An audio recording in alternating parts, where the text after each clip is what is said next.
BJP के राष्ट्रीय उपाध्यक्ष बैजयंत पांडा ने कनाडा पर पलटवार करते हुए कहा कि जस्टिन ट्रूडो खालिस्तानी आतंकवादियों को कनाडा में जनमत संग्रह कराने की अनुमति देते हैं, जबकि कनाडा से आज़ादी की मांग कर रहे क्यूबेक के नेताओं को इसकी अनुमति नहीं देते हैं।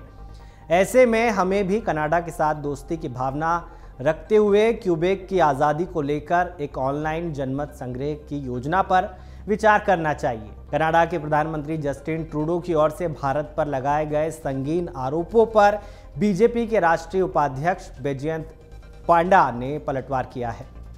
जय पांडा ने कहा कि ट्रूडो हमेशा उदार मूल्यों का दावा करते हैं, लेकिन वो अपनी धरती पर आतंकवादियों का समर्थन करते हैं। ये आतंकवादी सिर्फ भारत को ही निशाना नहीं बनाते हैं, बल्कि सैकड़ों कनाडाई नागरिकों की भी जान ली है। कनाडा के प्रधानमंत्री ट्रूडो ने आरोप लगाया कि हरदीप सिंह निज्जर की हत्या में भारत का हाथ है। खालिस्तानी आतंकी हरदीप सिंह निज्जर की जून 2023 में गोली मारकर हत्या कर दी गई थी। हरदीप सिंह निज्जर को भारत की सुरक्षा एजेंसियों ने भगोड़ा और आतंकवादी घोषित किया था और उस पर 10 लाख रुपए का इनाम भी था। कनाडा सरकार पर निशाना साधते हुए पांडा ने कहा, कनाडा सरकार क्यूबेक अलगाववादियों के लिए जनमत संग्रह की अनुमति नहीं देती है, लेकिन खालिस्तानी अलगाववादियों से उन्हें कोई समस्या नहीं है। खालिस्तान समर्थक कनाडा में न सिर्फ जनमत संग्रह कराते हैं, बल्कि हिंसात्मक कृत्यों का जश्न भी मनाते हैं। उन्होंने आगे कहा कि कनाडा में भी क्यूबेक जनमत संग्रह जैसे अलगाववादी आंदोलन होते हैं, लेकिन ट्रूडो उन लोगों को खालिस्तानियों जितनी स्वतंत्रता नहीं देते। एक तरफ ट्रूडो क्यूबेक अलगाववादियों के जनमत संग्रह की अनुमति नहीं देते हैं, फिर भी उन्हें खालिस्तानियों को इसके लिए अनुमति देने में कोई समस्या नहीं है। ये ना ही स्वीकार्य है और ना ही सभ्य। कनाडा सरकार पर निशाना साधते हुए बीजेपी के राष्ट्रीय उपाध्यक्ष जय पांडा ने कहा, जिस तरह से ट्रूडो खालिस्तानी अलगाववादियों को कनाडा की धरती पर भारत के खिलाफ जनमत संग्रह करने की अनुमति देते हैं, भारत सरकार को भी क्यूबेक की आज़ादी के मुद्दे पर एक ऑनलाइन जनमत संग्रह कराने की योजना पर विचार करना चाहिए।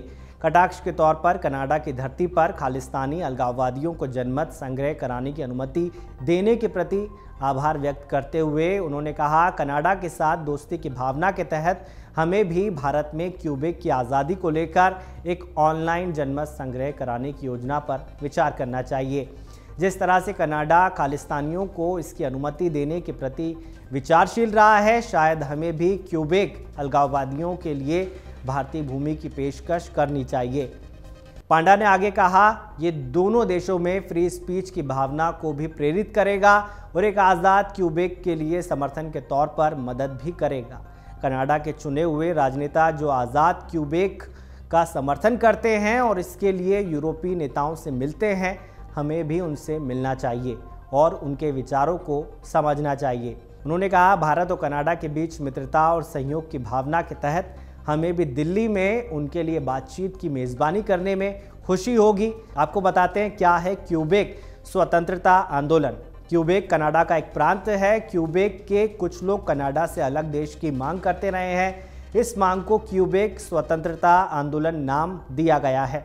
इसे क्यूबेक संप्रभुता आंदोलन के नाम से भी जाना जाता है।